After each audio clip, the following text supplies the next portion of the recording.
The day Evelyn gave birth to Daniel, the happiness she felt was beyond words. After 8 years of waiting, after countless trials and heartbreaking disappointments, she finally had a child. The ridicule, the pitying glances from her husband's family no longer mattered.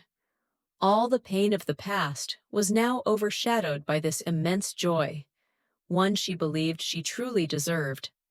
Evelyn held her son tightly in her arms, feeling her heart overflow with love like never before. "You are everything to me," she whispered through tears, gazing at Daniel, the only son she had longed for. This feeling was like a miracle, something she had never dared to dream of, yet now it was real, right in her embrace. With such deep love, Evelyn refused to let anyone, whether family or outsiders, hurt her son. She had promised herself and Daniel that she would protect him until the very end, no matter the cost. Richard's family, and even Richard himself, could not easily approach or criticize Daniel without facing her harsh warnings. Whenever she sensed someone's dissatisfaction with her son, Evelyn did not hesitate to show her anger. "If anything happens to him, I will never forgive anyone," she said coldly, her voice so firm that it silenced everyone.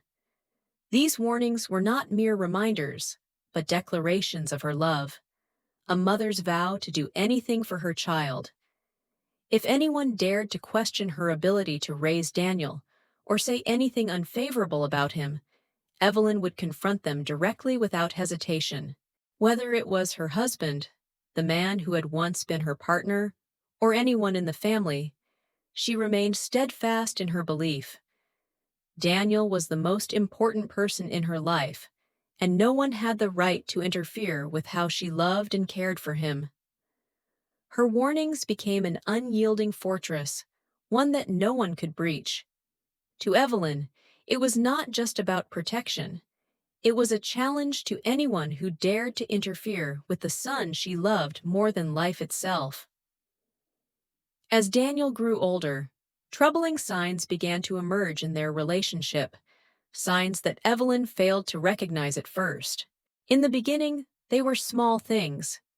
Daniel refused to play with other children in the neighborhood, preferring to stay by his mother's side at all times. Evelyn thought it was just natural attachment, nothing unusual. But gradually, that affection turned into possession, an intense dependency that she could no longer control. Whenever Evelyn spent too much time talking to Richard, Daniel would grow visibly upset. He would throw tantrums, smash objects, and sometimes even frighten Evelyn. One evening, as Evelyn and Richard sat in the living room having a conversation, Daniel suddenly burst in. His small hands grabbed the glass from his mother's grasp, his voice trembling with rage. "Don't leave me, Mom! You're not allowed to go anywhere!" Tears streamed down his face, his cheeks flushed red with anger. Evelyn immediately pulled him into her arms, whispering soothing words in an attempt to calm him.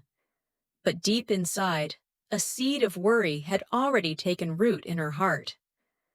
Richard noticed the instability and decided to talk to Evelyn. "You're making him too dependent on you. He needs to learn to be independent, or else we won't be able to help him grow." But Evelyn just laughed, her face full of confidence, not realizing the severity of the situation. "He's still young, Richard. He just loves me, that's all."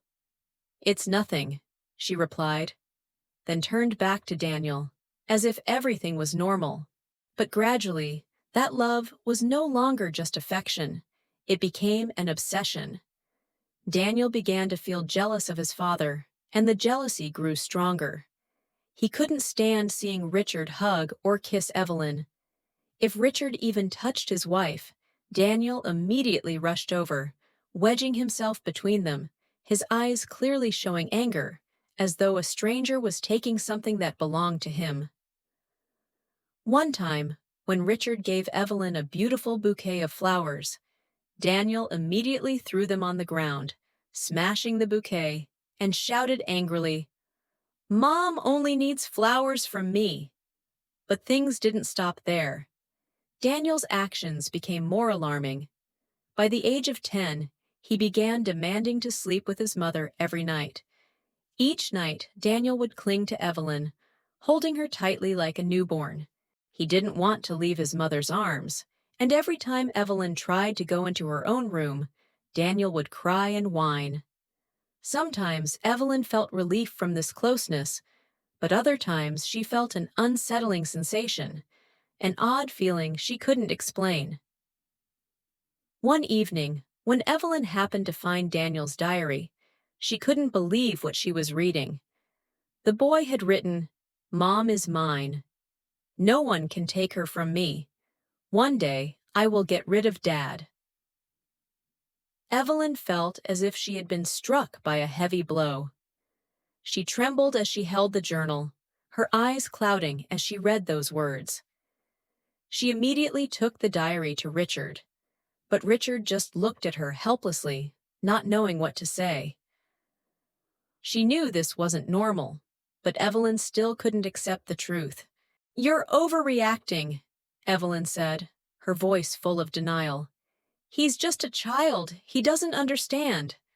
Don't worry so much." But Richard looked at her with eyes full of disappointment. He could no longer bear it. He knew where this was heading, and Evelyn was still lost in her denial.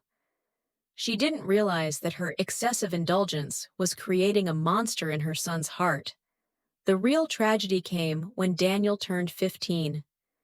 That night, while Evelyn was fast asleep, she felt something was off. She opened her eyes. A tall, thin shadow stood right by the bed. It was Daniel. He was no longer the child he once was. Under the dim glow of the nightlight, Daniel's face held a strange expression, both gentle and frightening. Evelyn sat up quickly, pulling the blanket over her body. "Daniel? What are you doing here?" He didn't answer right away. His deep-set eyes lingered on his mother, as if trying to etch her image into his mind. Then he smiled faintly. "Mom, I love you." His voice was low, nothing like the innocent tone he once had. A shiver ran down Evelyn's spine. "Yes, sweetheart, I love you too." She tried to keep her voice steady, but Daniel shook his head. "Not the way a son loves his mother." He stepped closer, his gaze burning with an unsettling obsession. "I love you the way a man loves a woman." Evelyn froze. "Daniel! You mustn't say things like that." She took a step back, but he kept advancing, his eyes unwavering. "Why not?" His voice trembled, not with fear, but with longing. "You were born to belong to me. No one loves you as much as I do." He reached out, his fingers brushing against her cheek. Panic surged through Evelyn. She slapped his hand away. "Stop it! You don't know what you're saying!" Daniel stood still, his expression wounded. Yet beneath the hurt, something dark flickered in his eyes. Then, in a whisper, as light as a breath, he said, "Father doesn't deserve you. He's just in the way." Evelyn felt her world tilt. She couldn't believe what she was hearing. Daniel chuckled softly, his smile twisted. "If he were gone, you would only belong to me." Evelyn felt her entire body go numb. She realized this was no longer the Daniel she once knew. He was no longer her son. The room was swallowed by a deathly silence. Outside the window, the darkness consumed everything. The next morning, she immediately called Richard back home. But the moment he stepped through the door, Daniel lunged at him, punching him square in the face. "You have no right to be here. Mom belongs to me." Richard struggled to restrain his son. When the police arrived, Daniel thrashed and screamed, tears streaming down his face. "Mom, don't leave me! You love me!"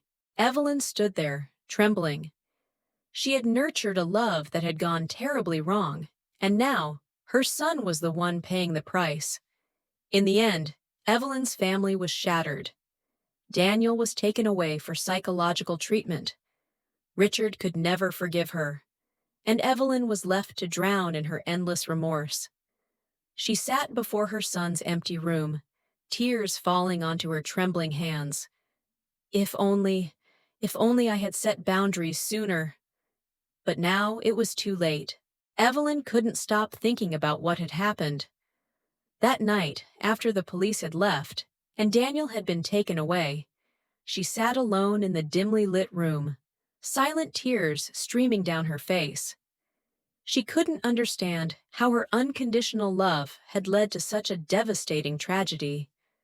Richard's words, his warnings, now echoed in her mind like an unbearable wound that would never heal. I wish I had listened, she blamed herself, feeling as though a heavy stone was pressing down on her chest. I wish I had realized it sooner. When Richard returned after a long absence, all that remained between them was silence. Every time he tried to talk, Evelyn would avoid him. She couldn't face the truth that she had destroyed her own family. Richard was no longer the husband she had once loved. He was a man filled with disappointment, anger, and the pain she had caused him. Their relationship seemed beyond repair. One day, Evelyn decided to visit Daniel. The boy was now in a mental health facility far from home. She didn't know what to say when she saw her son. The guilt weighed heavily on her heart. When she entered Daniel's room, he was sitting there, his eyes empty, no longer carrying the innocent light he once had. He looked at her with a cold expression, no longer showing the love or bond she once felt. "Are you okay?" Evelyn asked, her voice trembling. Daniel didn't respond right away. He simply stared at her with eyes filled with rage. "Mom, do you even know how much I loved you? You were everything to me, but you turned me into a monster." Evelyn choked back tears, unable to stop them from falling. "You're not like that, Daniel. I love you, but I was wrong. I nurtured the wrong feelings, and I regret it." Daniel said nothing more, turning his face away, not allowing his mother to see the tears he had long tried to hide. He couldn't forgive her. He couldn't understand why she had fostered such an excessive and toxic love.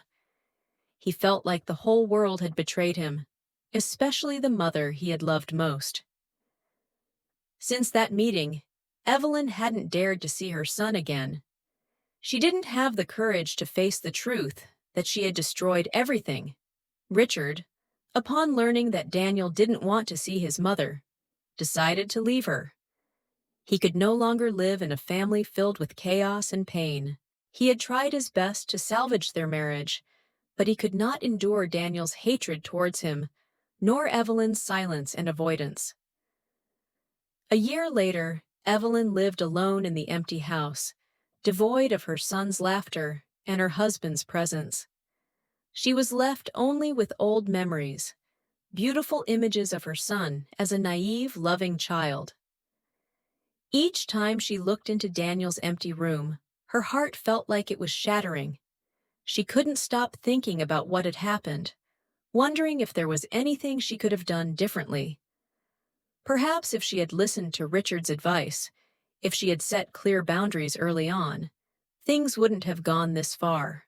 One day, Richard returned, but it wasn't to rekindle their relationship. It was because he had noticed that Daniel was becoming increasingly disturbed. The boy was no longer himself. He sought Evelyn to find a way to save their son together, but it was all too late. Daniel had completely changed. He had become distant, cold, and filled with anger. He didn't want to see anyone, not even his parents. Once, when Evelyn tried to approach her son, Daniel reacted violently. "Mom, if you really loved me, why did you make me into a villain? Why didn't you teach me how to love properly?" Evelyn didn't know how to respond. She could only remain silent, tears streaming down her face. She had created a damaged child who could no longer love anyone in a normal way. And now, she had to live with that pain. Eventually, Daniel was taken to an intensive psychological treatment center. He would have to confront the deep psychological issues that his mother had inadvertently caused. Evelyn had lost all hope of mending the family relationship, but she knew she had to do something to salvage what was left. She sat alone in the empty room, listening to the silent sounds around her, and wondered if she could ever find forgiveness for herself. If only I could go back to the time before everything went too far. But time had passed, and nothing could be changed. If you found this story interesting, don't hesitate to share your thoughts, and stay tuned for part 2. Remember to like, subscribe, and turn on the notification bell so you won't miss any exciting updates from us. Thank you so much for joining us.